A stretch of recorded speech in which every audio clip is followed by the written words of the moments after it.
The authority of Jesus challenged. One day, as Jesus was teaching the people in the temple and preaching the gospel, the chief priests and the scribes with the elders came up and said to him, "Tell us by what authority you do these things, or who it is that gave you this authority." He answered them, "I also will ask you a question. Now tell me, was the baptism of John from heaven or from man?" And they discussed it with one another, saying, "If we say, from heaven, he will say, why did you not believe him? But if we say, from man, all the people will stone us to death, for they are convinced that John was a prophet." So they answered that they did not know where it came from. And Jesus said to them, "Neither will I tell you by what authority I do these things." The parable of the wicked tenants.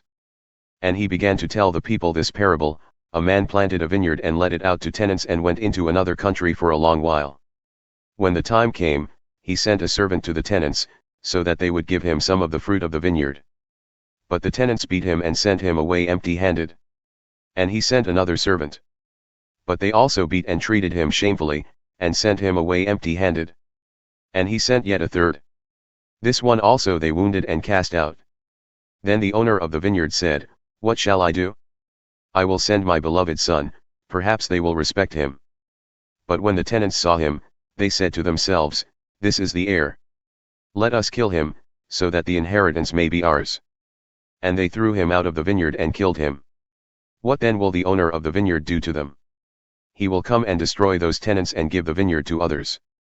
When they heard this, they said, "Surely not." But he looked directly at them and said, "What then is this that is written, the stone that the builders rejected has become the cornerstone?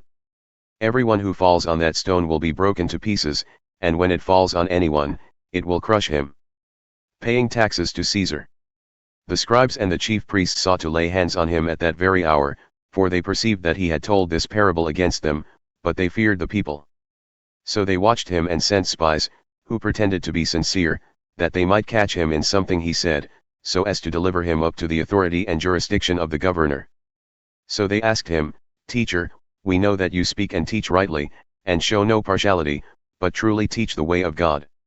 Is it lawful for us to give tribute to Caesar, or not?" But he perceived their craftiness, and said to them, "Show me a denarius. Whose likeness and inscription does it have?" They said, "Caesar's." He said to them, "Then render to Caesar the things that are Caesar's, and to God the things that are God's." And they were not able in the presence of the people to catch him in what he said, but marveling at his answer they became silent. Sadducees ask about the resurrection. There came to him some Sadducees, those who deny that there is a resurrection. And they asked him a question, saying, "Teacher, Moses wrote for us that if a man's brother dies, having a wife but no children, the man must take the widow and raise up offspring for his brother. Now there were 7 brothers. The first took a wife, and died without children. And the second.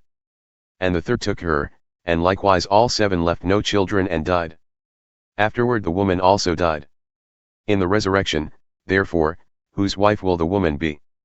For the 7 had her as wife." And Jesus said to them, "The sons of this age marry and are given in marriage.